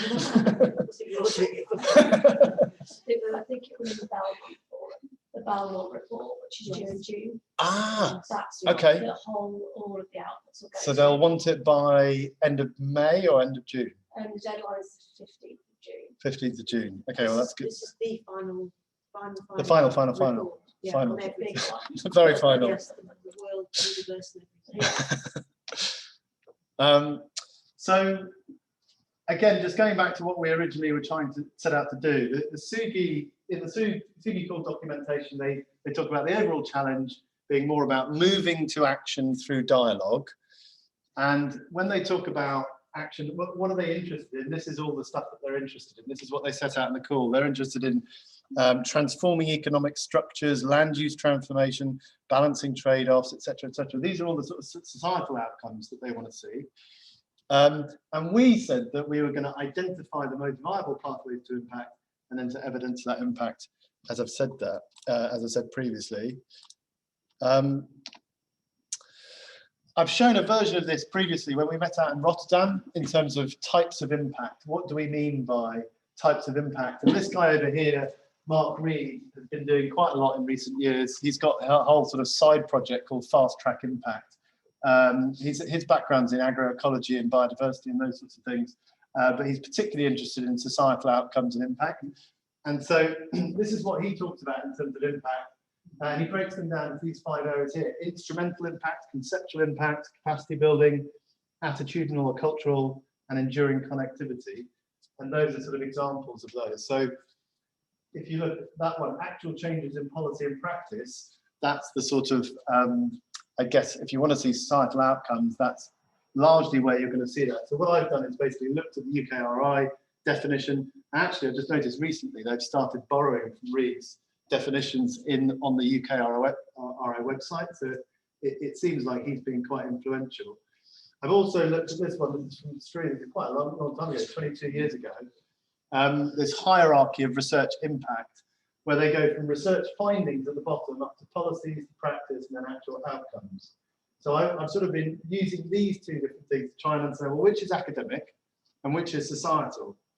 So the sort of instrumental appears to be societal, maybe the top 3, possibly the 4th, the one at the bottom, enduring connectivity, arguably. I mean, you could say they're all societal on some level. It depends how you interpret them, obviously. But I was just trying to get a handle on what's academic and what's societal, and can we be a bit clearer about that? Sorry, this is a lot of text here, but this is basically the background. So that's the Excel that I just showed you. And this is, so looking at the various different literatures on urban living labs, and you'll see one of Timo's literature is in there. But it's basically broken down into 4 sections. The main characteristics, which looks at things like geography, participation, evaluation, types, are they strategic, civic, grassroots, different domains. Knowledge domains is about IT, mobility, energy, etc. The role of the municipalities. Are they a promoter? Are they an enabler and a partner, etc., etc.? You get the idea. There's quite a lot of jargon. So down here under this sort of capacity or potential to affect change, they talk about trial or enclave or demonstration or platform. Some of those are familiar, but others less so. Enclaves mean innovation under protected conditions through spatial segregation. But most are relatively kind of well known. Then they get down into the bit that this is more about what I was interested in terms of outcomes. So different strategies and practices. Is it about embedding, scaling, or translating? And some of those link a bit more clearly to what Reed might call, either attitudinal capacity building or other types of impact. And then finally, around assessments for change, they talk about change processes. Is it about catalyzed change, or is it just a little change? Or in terms of innovation, has it advanced at a small scale? Is it promising at a large scale? Advanced at a large scale, feasible at a small scale? And then finally on societal challenges. So what have you set out to address? Has it been addressed, not addressed, addressed selectively or not fully addressed? So when we finished this last year, we were thinking, okay, well, maybe this is a good framework to use, and hence when we sent it out to those, but it was a little early. And also more recently, it's just become clear that that's not really nuanced enough to enable us to sort of tease out what it is we need. So I went back to this sort of amalgamated Reed, Strui, UKRI thing. And Adina pitched in here, and we've separated out these 2. So we've got 2 attitudinal culture, one's on research, one's on practical. So using that as a basis, we basically created these tables. So, and the other ULL leads have filled this in as well. So Kevin's, Esther's, Timo's, and ours. And I'm not going to go through all of these because there's 4 different slides and there's lots of different writing, but I'm just going to pull out a couple. And I did ask the other ULLs if I could speak for them, basically, because they obviously know their context much better than I. So Kevin, hopefully you can pitch in if I get this wrong. But if you go from left to right, so Kevin's simply by rote of the fact that you're putting in infrastructure that is then operated by local community members, there is a clear practical outcome from that in terms of skills training, etc., etc. So there are instrumental outcomes through the creation and the operation of the water hub. In the case of Sao Paulo, the SPIN tool, the Sustainability Policy Innovation Network, is already being adopted as a decision-making support for policymakers, producers, and academics.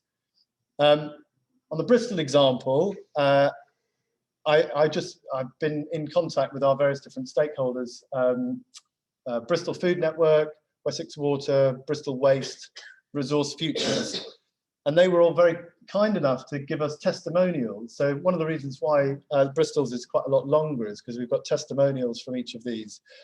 But one of the things that Joy said from Bristol Food Network is that our project contributed most definitely to Bristol winning Gold Sustainable Food City, which is great.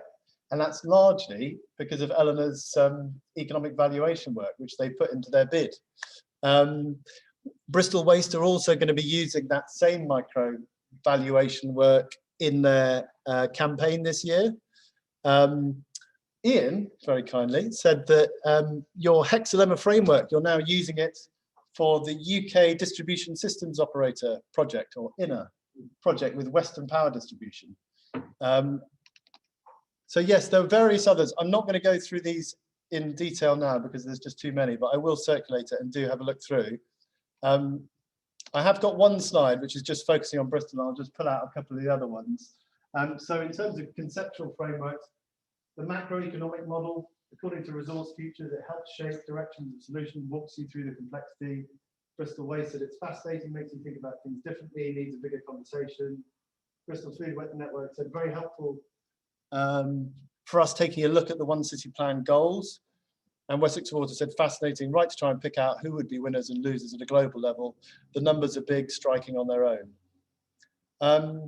Yeah, the only other thing really is to say this one. I've got a meeting this coming Thursday in terms of enduring connectivity. I'm presenting to the Food Waste Action Group, which will hopefully have a couple of key new people from the council. There's a possibility we might be able to present to the cabinet member for waste, as well as one of the leads for the One City Plan. So we'll see how that goes.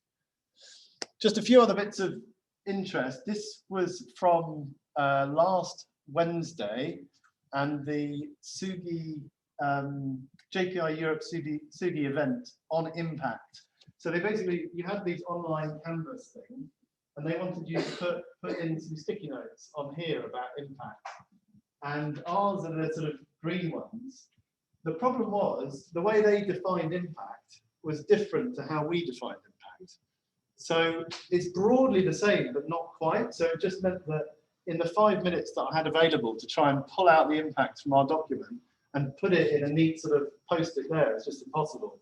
So I basically had to explain that and copy and paste the whole bit into it and just sort of say, sorry. But hopefully they're going to be okay with that. I've got a meeting with Daniela Melandri and James Taplin coming up next month, so hopefully I can explain to them at least, but they're Innovate UK. I'm hoping to get someone from ESRC. Yeah, and then there was only 350 words in the ESRC report in terms of us feeding back. So we couldn't really give a full account of the impact of the programme to ESRC, who are managing the award. So I don't know what they're... I don't know if Belmont shares the final report with them. It might be an overarching one. ESRC were only really interested in who they were funding. At the end of the day. So Belmont's the big one though. They overarch the whole thing. Yeah. So JPI and Belmont's the global look at funding the student access. But presumably we still want to make sure that ESRC are kind of happy with. So I wonder if we finish this, maybe we should make sure that whoever's the relevant person. Do we have a named contact at ESRC? The person I've dealt with about 3 or 4 different people there. Okay.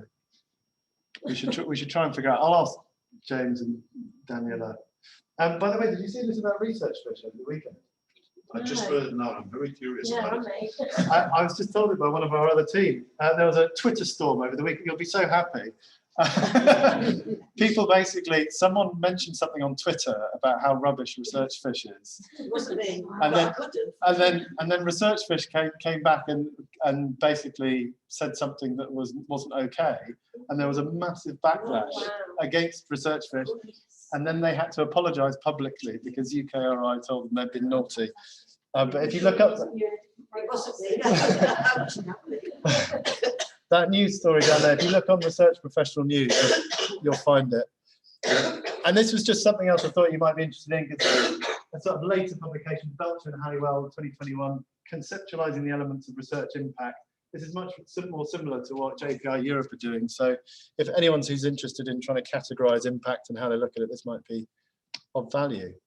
So yeah, got a presentation this coming Thursday. I'm hoping to complete the impact report in May, June. I will circulate it very soon. Yeah, that's it. So I could do that. Thanks. And we could go straight into the economics one and do both afterwards, or should we? What do you want to do? Take a break, or? Yeah. All right. Yeah. Okay. Oh, has anybody got any questions to talk to you down? No, sorry, to ask about. One, I mean, you said it already. What was actually the difference between the read thing and the Suji? You said some things were similar. Yeah. What was actually different? So yeah, good question. So basically, these two here, I don't know if you can read it, but the outcomes they split into two.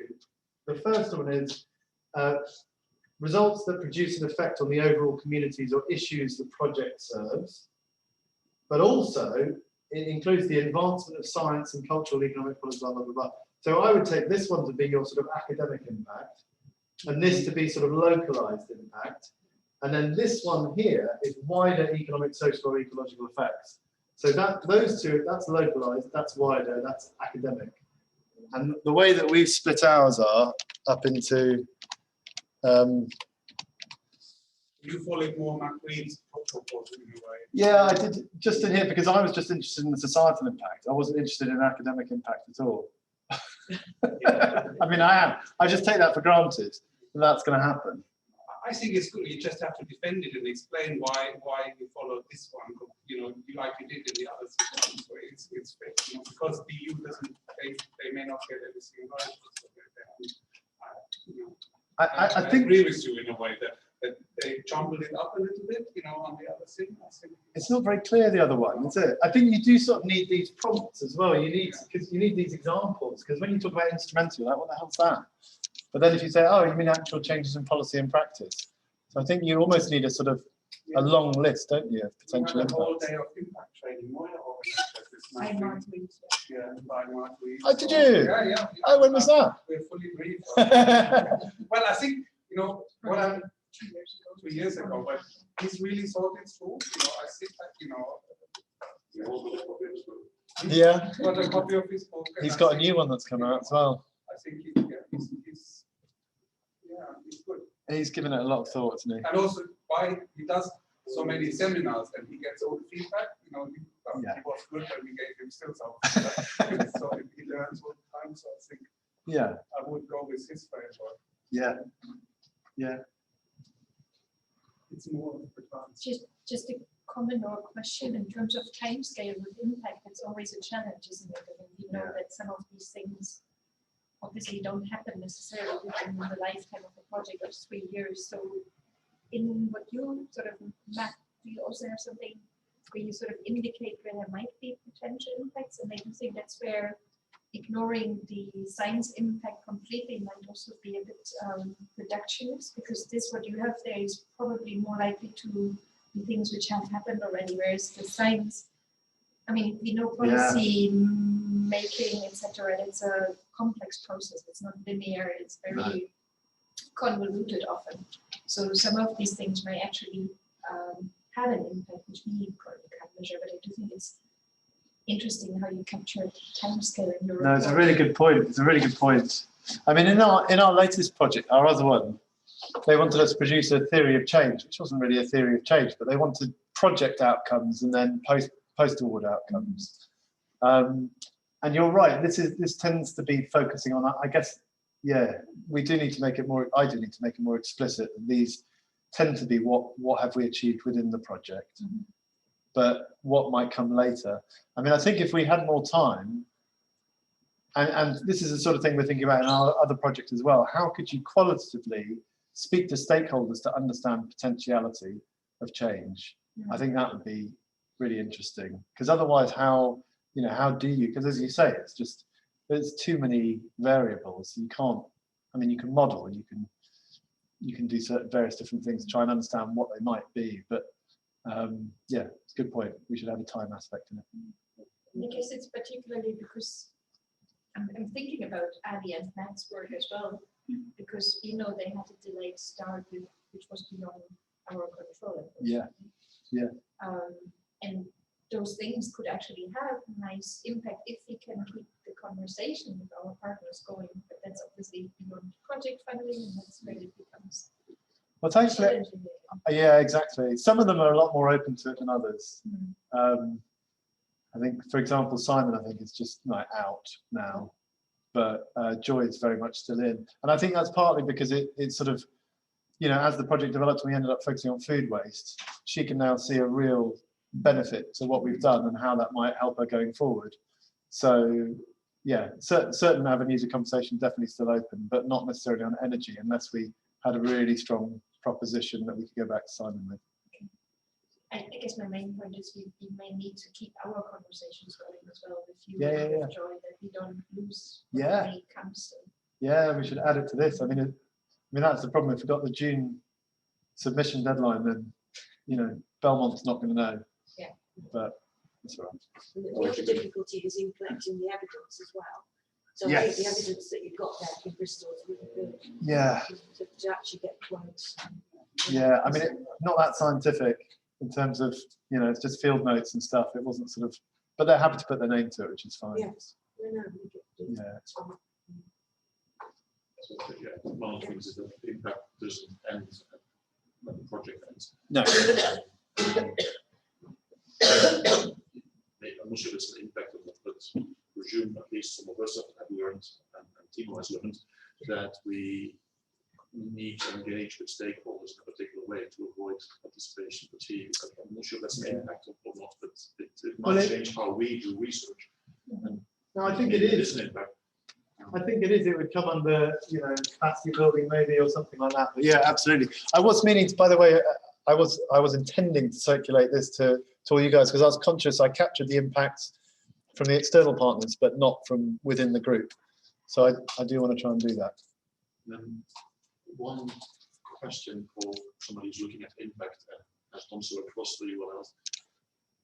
How good are ULLs as a vehicle for doing research and achieving any type of impact, or is it really that much better than not having a ULL and just engage with stakeholders on an ad hoc basis and approach them as part of a project?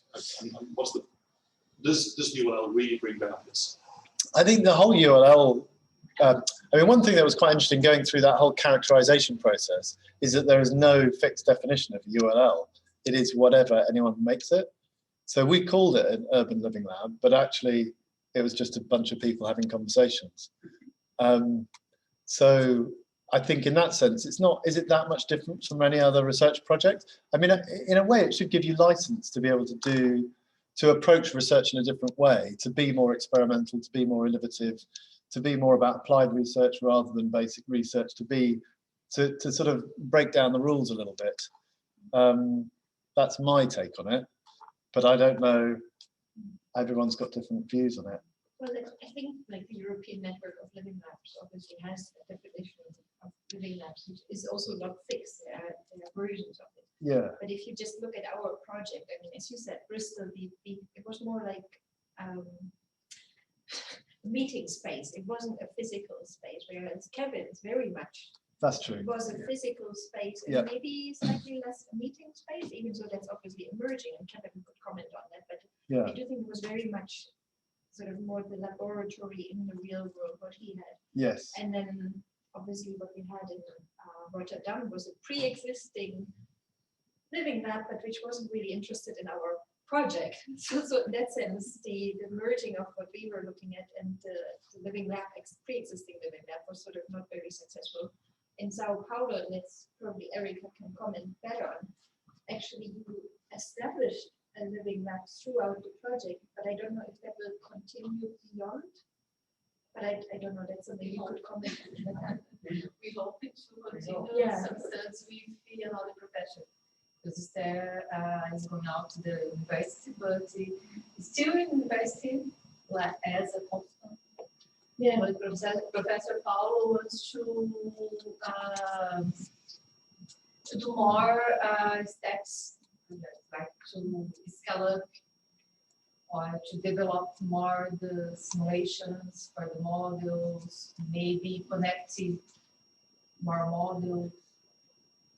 Yeah. About And whereas I think Bristol, I mean, it's pretty much at an end now. It was during the duration. So I think that's something which makes, we had very different forms of living labs or experimental spaces. And I do think that, yeah, what's the best? I don't know, but I would say the impact we have over a longer term is probably very different. And the Fab Lab, I mean, that seems to also exist beyond a singular project. It's something which is much more permanent and sort of probably in terms of its impact is probably of a different nature than some of what we had. So I find it interesting. I do think that Bristol sort of started out like a living lab. Yeah. In that it was based at the water company.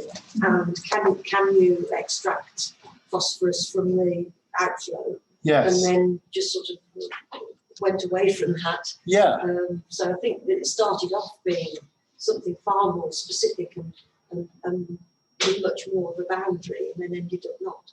Yes, exactly. It was sort of formulated. I mean, there's a challenge, isn't it, in forming organically around an idea and having the space to shape into what you want it to be. And there's a great freedom in that, but it also brings its own challenges because I mean, these ones here I thought were quite interesting. So as well as Ian's, Joy was saying very useful in bringing key actors together, and it wouldn't have happened otherwise. And yeah, Ian, you said project forward close ties among the ULL participants. It did sound that amongst Gwen, Joy's, a lot of them were basically, it created a space for them to have conversations in an area that they wouldn't have had otherwise. And I don't know whether that's a ULL, I mean, I guess the budget, so by having a budget for their time, so I don't know whether you need an ULL to be able to pay stakeholders to be involved in a research project. You shouldn't need to be a ULL, but I think that the budget created the space and the idea created the space. The context has a lot to do with it, really, because if we've done this and Bristol wasn't at the forefront of Google movement so much, it might well have become something with more permanence to it. Right, yeah. In some respects, Green Cover Partnership, all the rest of it, Yeah. it was there already. Yes. Yes. Yeah, it's a good point. If you've done this in a different city in the UK, Yeah. it might well have become a more That's an interesting point. There we go. Lesson learned. Go to a different city. Is that the different country? Also, I think to answer Marco's Sorry. Sorry. 1 second. Sorry. Sorry. I'm just observing. I finished 2 projects and I was in charge of the impact reports for them. One of them was a huge migration project funded by the Urban Innovation Action for Europe, and they see all of their 70-odd projects across Europe as the Urban Living Lab of Europe, and they focused on legacy. So when we were writing the report, we focused on legacy, now, soon, later, and exactly as you've got here, it was those organisations that have come together that never would have worked together before, that were the legacy, the impact. And then we had a gender transport initiative, Horizon 2020, with 10 living labs. And again, it was impact. We called it validation of research in the wild, but it was about impact and legacy. And what the project officers seemed to like most was the feedback from the municipalities, saying, actually, the tools from this project we absolutely will use in the future. We didn't even know that it could add value to our organisation. And the European project officer then became really excited about how can they help us to spread these tools that came from the projects to other municipalities using these key speakers that had implemented them as an example. So I thought that focus on legacy in the 3 time frames within the impact report was interesting, and what you've got there, project officers seem to look at. Yeah, that's a good point. We do need to bring that time aspect in. Yeah, thank you. Sorry, Ulrich. You know, what I was saying to Marco, that fits into that. If you want to say, what else should you have done? You need to think, what is the alternative to the living lab? You know, what was the previous model we had? And then it was always, you know, you did your research as academic, and at the end, like this meeting, you invite all your stakeholders and then disseminate it to them. And compared to that, the living lab, you know, even if it had its faults, it's a completely different model. You can do participatory research. It doesn't have to be just stage on the stage, talk to your stakeholders at the end of the project. You can have participatory research all the way through without having a living lab. But how would you call it then? Participatory research. Yeah, I think maybe you don't call it anything. Yes, I agree that the word living lab is also slightly fashionable at the moment. You have to write it into a thing, and I think you would go out of fashion. Could also be. But the point I wanted to come to in a way, maybe, and that's maybe a critique on our behalf as well, that, you know, the stakeholders in Bristol wanted us to get kind of going quite quickly also, and we were still a little bit on the old model where we kind of go slowly, build our thing, and then in the end disseminate everything. So in a way, yeah.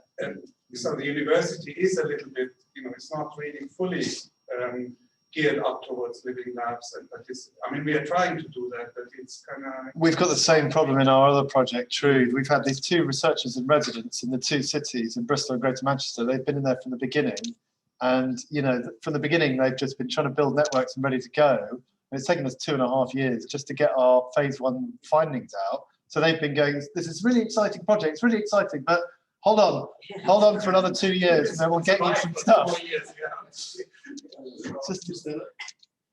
To what extent is it a problem of our time takes? I mean, if we get on a project and we can spend 100% of our time on the project, we are as engaged in that project as the stakeholders are who are working in their jobs in that area the whole time. Yeah. But if we are engaged for 5% of our time or something, yeah, we can't really work at the same speed as they do. No. So no. So maybe the research funders should fund us for 100% actually. I think it's partly about the scoping stuff. It's maybe how they fund these things, isn't it? You sort of need a scoping thing to start with to try and build, and then you build from there, really, don't you? Exactly what I was saying. Yeah. Like a little warm-up phase where you Yeah. kind of where you get into it. And Yeah. I I think so. Well, that's maybe we feel that back to Selma. Yeah. Take a break. Well, 10 minutes. Well,